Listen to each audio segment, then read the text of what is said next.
Hello friends, welcome to my YouTube channel. आज मैं आप लोगों को द कोन टॉपिक के अंतर्गत एक और टॉपिक डिस्कस करूंगा। एक और कॉन्सेप्ट आप लोगों को समझाऊंगा कि इक्वेशन ऑफ टेंजेंट प्लेन कैसे लिखा जाता है किसी भी कोण पर किसी दिए हुए पॉइंट पे। ओके, आइए चलते हैं, देखते हैं कि इस कॉन्सेप्ट में क्या है दे रखा है। यदि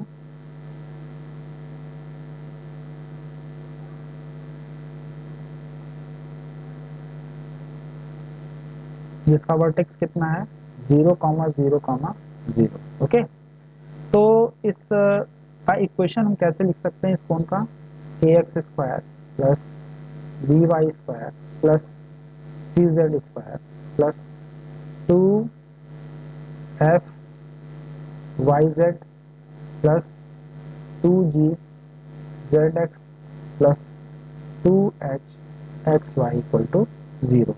this is your equation of cone when vertex is at origin. Okay, जब आपके पास वर्टेक्स ओरिजिन पे होता है तो उस कोण को हम इस तरीके से रिप्रेजेंट करते हैं। इसे इक्वेशन नंबर 1 कह लीजिए। ठीक है, now consider a point P on this cone, और this point is x1 y1 z1। Okay, तो आप देखोगे कि इस कोन पे कोई भी लाइन टेंजेंट कब होगा। ठीक है, कोई भी लाइन टेंजेंट कब होगा। If you consider this point intersect the given cone at other point say q, or this point can be written, okay, can be written with the help of point p। तो सबसे पहले हमें एक equation of line find out करना पड़ेगा जो कि point P से होकर के जाता है। ठीक है, let x minus x one upon l equal to y minus y one upon n equal to z minus z one upon n equal to r. ठीक है, इसे इक्वेशन नंबर 2 कह लीजिएगा। Any point on this line 2 is of the form LR plus x1 MR plus y1 NR plus Z। Okay, इसे मान लीजिए ये point क्या है, ये Q है। ठीक, इज ऑन लाइन 2। तो आपके पास देखिए ये पॉइंट P जो है और ये जो पॉइंट Q है दोनों ही कोण के ऊपर है। ठीक है, तो दोनों को हम क्या करें, one by one equation of कोण को सेटिस्फाई कराते हैं। ठीक है, तो देखते हैं क्या होता है। तो जब आप सेटिस्फाई कराएंगे पॉइंट P को, since point P lies on कोण कोण 1, so it satisfy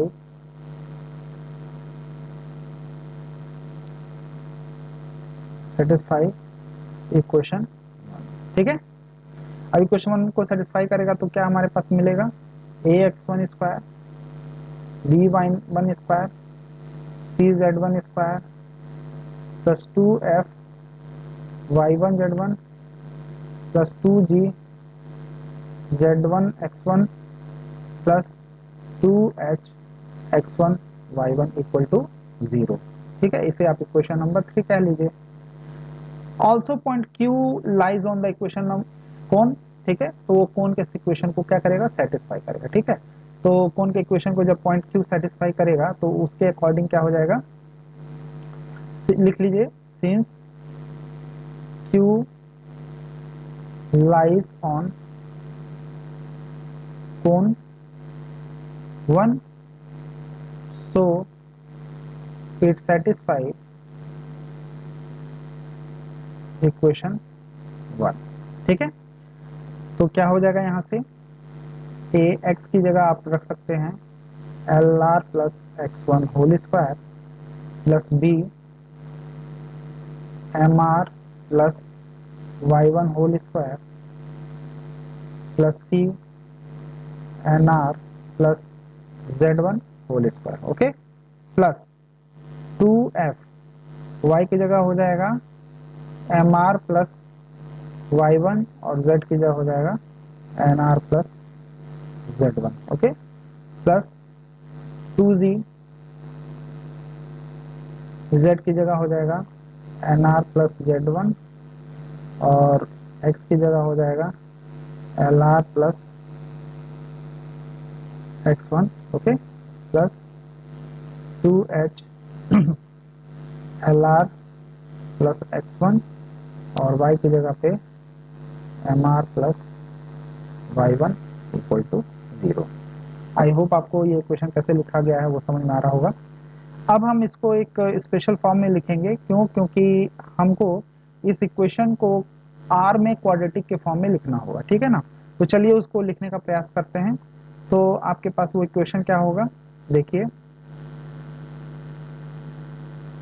are square के कोफिशिएंट को सबसे पहले हम लिखते हैं। तो आर स्क्वायर का कोफिशिएंट जो होगा वो होगा a l square plus b m square plus c n square plus 2f m n plus 2g n l, okay, plus 2h l. ये आर स्क्वायर का कोफिशिएंट हो गया। आपने क्या किया है, फर्स्ट वाला जो आप टर्म देख रहे हो L r plus x one square, तो वहां पे एल स्क्वायर आर स्क्वायर आएगा जब हम स्क्वायर करेंगे L r plus x one के होल स्क्वायर का, ओके। तो वहां से हमें ए एल स्क्वायर मिलेगा, सेकेंड वाले टर्म से एम स्क्वायर बी मिलेगा, ठीक है, और थर्ड से हमें एन स्क्वायर सी मिलेगा। In a similar manner we can deal with all the other term, okay. Now what is coefficient of r? Coefficient of r, this can be written like this, lr, इसे हम इसे ऐसे लिखें, l times ax1 plus hy1 plus gz1, okay, ऐसे लिख सकते हैं आप। अभी इसको कहां से मैंने लिखा है ये भी मैं आपको बता दूं। फर्स्ट वाले से आपको देखिए मिलेगा, फर्स्ट वाला जो टर्म है वहां से 2rl(x1) इंटू ए मिलेगा, ठीक है। तो जब हम 2rl बाहर ले चुके हैं तो हमारे पास ax1 अंदर बचेगा, ठीक है। इन अ सिमिलर मैनर आपके पास यहाँ पे l का चूंकि हमें टर्म चाहिए, तो आप देख रहे हो यहाँ पे फिफ्थ वाले टर्म में 2g(nr plus z1) into lr plus x1 है। तो यहाँ से भी हमें l का टर्म एक मिलेगा विद r मिलेगा, ठीक है। तो वहां से हम वहां पे hy1 हो गया, इन अ सिमिलर मैनर मिल जाएगा, ठीक है ना। यहाँ से हमें ये आपके पास सारे टर्म्स इस तरह से 2r का l के साथ मिला, इन अ सिमिलर मैनर m के साथ मिलेगा, m के साथ मिलेगा hx1 plus by1 plus fz1, okay. और लास्ट में आपका ये जो n वाला जो टर्म होगा वो आपके पास होगा gx1 plus fy1, okay, plus cz1, ठीक है। ये आपके पास n का टर्म मिल गया, और आपके पास लास्ट में जो होगा वो कांस्टेंट टर्म मिलेगा। वो कांस्टेंट टर्म क्या होगा, वो आपके पास होगा a x1 स्क्वायर plus by1 square, okay, plus cz1 square plus 2f(y1 z1) 2g z1 x1 और plus 2h x1 y1, okay, this equal to 0। इसे आप क्या कह लेंगे, इसे आप कह लीजिए equation number 4।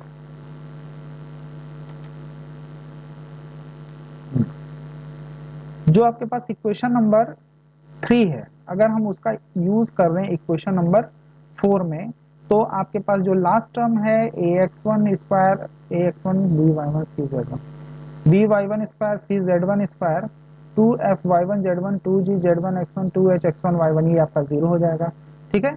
In light of equation 3, equation 4 becomes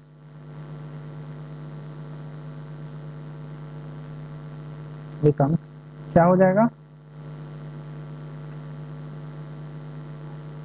are square a l square plus b m square plus c n square plus 2f m n plus 2g nl plus 2h l n, okay, plus 2r l times ax1 plus hy1 plus vz1, okay, plus m times hx1 plus vy1 plus fz1 plus n times gx1 plus fy1 plus cz1 this equal to 0। ठीक है, ये आपके पास term आया। ठीक है, अब देखिए यहां से ये हमारे पास आर में क्वाड्रेटिक इक्वेशन मिला। ठीक है ना, अगर पॉइंट Q जो है पॉइंट P पे मर्ज कर जाएगा तो उस कंडीशन पे उस कंडीशन में हमें पॉइंट Q जब P पे आ जाएगा तो वो शो करता है इक्वेशन ऑफ टेंजेंट का। ठीक है ना, इक्वेशन ऑफ टेंजेंट का, क्योंकि कोई भी सेकंड लाइन जो होती है वो अगर 2 पॉइंट पे या मोर देन 2 पॉइंट पे किसी सरफेस को कट करता है तो वो तभी लाइन है तो किसी सरफेस को कम से कम 2 बार तो कट करेगा ही करेगा, और जब वो कट करेगा तो वो इक्वेशन ऑफ टेंजेंट कब बनेगा। टेंजेंट, अब देखिए यहाँ से if this line cut the given curve, देखिए यहाँ पे अगर आप देखेंगे ये लाइन जो है इसको एक यहाँ पे कट कर रहा है और एक यहाँ पे कट कर रहा है। ठीक है, तो ये लाइन टेंजेंट कब बनेगा, जब जब ये इस तरह से होगा, यानी कि Q पॉइंट जो होगा वो P पे चला है। मान लीजिए ये पॉइंट जो है आपके पास क्या है, P है, और ये वाला पॉइंट क्या है, Q है। तो Q जब P पे आ जाएगा, in that situation this line become tangent. Okay, ये कंसेप्ट है। तो अब इसके लिए क्या होगा, अगर आप यहाँ से देखेंगे ये जो हमारे पास अभी एक जो कंडीशन मिला है, इस कंडीशन में अगर आप ध्यान दें, कंडीशन में यदि आप ध्यान दें इसको, तो अगर यहाँ से r को हम कॉमन लेते हैं तो उस कंडीशन में r की वैल्यू हमारे पास क्या होगी, या तो 0 होगी और या तो r के साथ जो टर्म आएगा वो 0 होगा। दो कंडीशन हमारे पास होगी, तो दोनों r की वैल्यू हमारे पास क्या मिलनी चाहिए, 0 मिलनी चाहिए। यदि 0 नहीं मिलता है तो उस कंडीशन में पॉइंट डिस्टिंक्ट हो जाएंगे। ठीक है, अगर आप ध्यान दें तो जो हमारे पास ये पॉइंट Q है, अगर आप ध्यान दीजिए यहाँ पे पॉइंट जो Q है ये, ठीक है, उसमें R की जगह आप 0 पुट कीजिए। ठीक है, तो आप जब R की जगह 0 पुट करेंगे तो यहाँ पे हमें पॉइंट मिलेगा x1 y1 z1 which is same as point P। Okay, तो R की वैल्यू जब तक 0 नहीं होगी तब तक पॉइंट Q पॉइंट P नहीं बनेगा। ओके, इसलिए R का जो कंडीशन हमें मिला है उससे हमें R की वैल्यू 1 0 मिल रही है, तो दूसरी भी वैल्यू 0 मिलनी चाहिए। तो ये कब पॉसिबल होगा, जब कोफिशिएंट ऑफ R जो होगा वो 0 होगा। ठीक है, तो यहाँ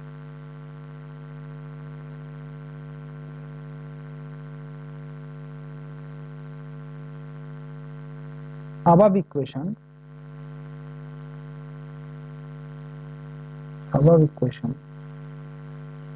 shows R equal to 0। Okay, R equal to 0, तो यहाँ से हमें क्या कंडीशन मिला कि अगर R 0 है तो यहाँ से आप देखेंगे कि ये वाला टर्म भी हमारे पास क्या होना चाहिए, 0 होना चाहिए, जो कि 2R के साथ है। जब इसमें आप 0 रखेंगे तो L times AX1 H times Y1 plus GZ1 plus N times HX1 DY1 plus FZ1 plus N times GX1 plus FY1 plus CZ1 भी 0 होना चाहिए। ठीक है, तो लिख लेंगे यहाँ पे लाइन 2 touches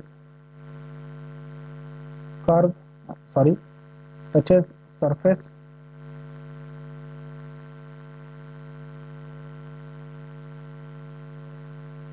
surface 1। ठीक है, surface 1 if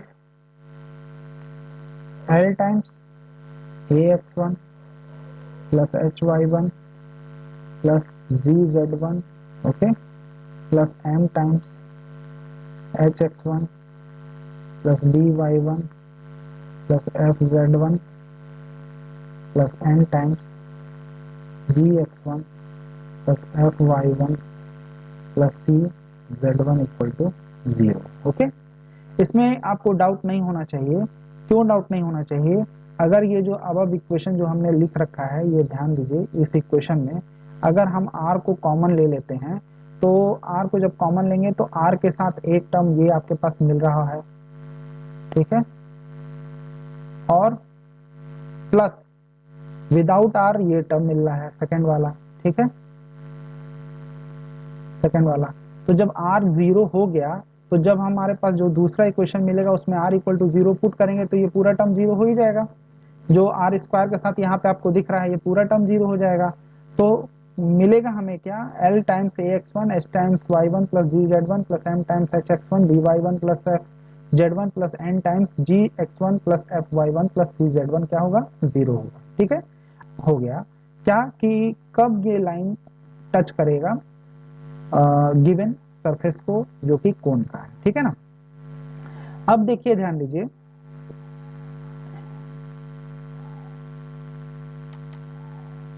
जो हमारे पास कोन है उसमें पॉइंट P पर देखिए कितने सारे लाइंस हम ड्रॉ कर सकते हैं। देखिए ये हम ड्रॉ कर सकते हैं ना, जो कि इस कोन को इस पॉइंट पर टच करा होगा। Infinite many lines are possible, ठीक है। तो इस तरह से जब इनफाइनाइट लाइंस पॉसिबल हैं, उसमें चेंज क्या हो रहा होगा, कभी भी ध्यान दीजिए, कोई भी लाइन में जो कि एक ही फिक्स पॉइंट से पास होता है, उसमें चेंजिंग क्या होती है, डायरेक्शन कोसाइन या डायरेक्शन रेशियो जो होगा वही चेंज होगा। तो अगर हम इक्वेशन 2 से और जो लास्ट में हमें जो मिला है आपके पास कंडीशन एल एम एन में, उससे हम इन दोनों इक्वेशन से यदि एल एम एन को एलिमिनेट कर दें तो हमें जो रिजल्ट मिलेगा वो इक्वेशन ऑफ टेंजेंट प्लेन होगा। बिकॉज ऑफ अगर हम लोकस लेंगे तो ये हमारे पास जो लोकस आएगा वो किसका होगा, एक प्लेन का होगा। ओके, तो चलिए उसको निकाल लेते हैं। इसे आप कह लीजिएगा इक्वेशन नंबर 5, ठीक है। तो by eliminating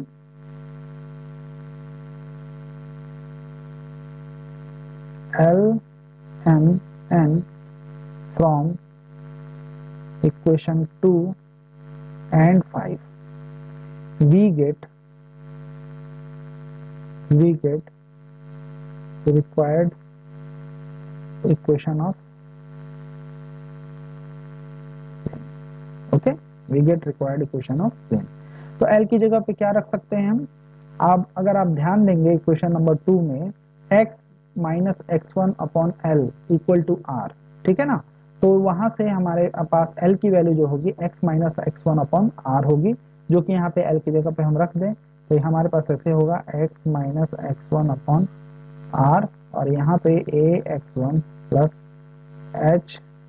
hy1 plus vz1, okay. m की जगह पे क्या हो जाएगा,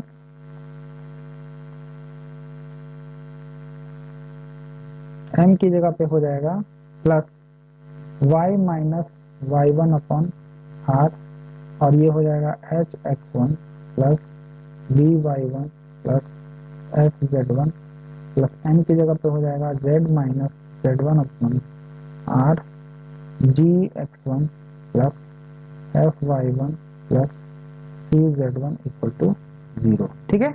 अब अगर यहाँ से r को हम कॉमन लेकर के राइट साइड में लेकर के जाएं तो हमारे पास जो इक्वेशन आएगा वो क्या होगा, x minus x1 ax1 plus hy1 plus vz1 plus y minus y1 plus cz1 equal to 0, ठीक है। ये आपके पास कंडीशन आया। अगर इसे और सिंप्लीफाई कर दें तो आपके पास होगा x time ax1 plus hy1 plus vz1, ठीक है, plus y times hx1 plus by1 plus fz1, okay, plus z times gx1 plus fy1 plus cz1, ठीक है। फिर माइनस आप कॉमन ले लेंगे तो आपके पास मिलेगा x1 times ax1 plus hy1 plus bz1 और plus y1 times hx1 plus by1 plus fz1, okay, और plus z1 times gx1, okay, plus fy1 plus cz1, okay, this equal to 0। ये आपके पास कंडीशन मिला। अगर आप ध्यान दें और इसे सिंप्लीफाई करें, जो कि ब्रैकेट में हमने लिख रखा है यहाँ पे, ये जो ब्रैकेट में है इसको जरा ध्यान से देखेंगे, देखते हैं क्या होता है, ठीक है ना। तो ax1 प्लस hy1 प्लस यहाँ पे देखिए क्या मिलेगा, माइनस, मल्टीप्लाई करिए जरा तो ax1 स्क्वायर, ठीक है, यहाँ से मिलेगा ax1 स्क्वायर, ठीक है, यहाँ से इन दोनों से प्लस by1 स्क्वायर प्लस यहाँ से cz1 स्क्वायर, ठीक है, प्लस अब देखिए h वाला टर्म जो है वो जो आएगा h x1 y1 यहाँ से मिल रहा है, और दोनों ही टर्म से, पहले वाले टर्म से भी h x1 y1 मिलेगा, दूसरे वाले टर्म से भी h x1 y1 मिलेगा, तो यहाँ पे हो जाएगा 2h x1 y1 plus 2f y1 z1 plus 2g z1 x1, ठीक है, ये आपको मिलेगा। और आप जानते हैं कि पॉइंट P जो है वो कोण के ऊपर है, तो दिस बिकम 0, तो यहाँ से हमारे पास इक्वेशन क्या हो जाएगा, x time ax1 hy1 plus gz1, okay, plus y times hx1 plus vy1 plus fz1 और plus z times gx1 plus fy1 plus cz1, ठीक है, दिस इक्वल टू 0। ये आपके पास रिक्वायर्ड इक्वेशन ऑफ प्लेन है, जो कि पॉइंट P पे क्या होगा, कोण के ऊपर टेंजेंट होगा। आई होप आपको ये कंसेप्ट समझ में आ गया होगा, ठीक है ना। और डायरेक्टली यदि कोण का इक्वेशन दिया है और आप किसी पॉइंट पे टेंजेंट प्लेन को लिखना चाहते हैं, तो मैं एक तरीका आपको बताता हूँ जो कि कॉम्पिटिटिव पॉइंट ऑफ व्यू से बहुत इंपॉर्टेंट है, ठीक है। देखिए, अगर कोई भी आपके पास सरफेस दिया रहे या कर्व दिया रहे, अगर कर्व है तो टेंजेंट लाइन मिलेगा, अगर सरफेस है तो टेंजेंट प्लेन मिलेगा, तो उसका इक्वेशन कैसे लिखते हैं। मान लीजिए आपके पास पॉइंट क्या है, x1 y1 और z1 है, और आपके पास जो कोण का इक्वेशन है वो क्या है, ax square plus by square plus cz square plus 2g yz 2 2f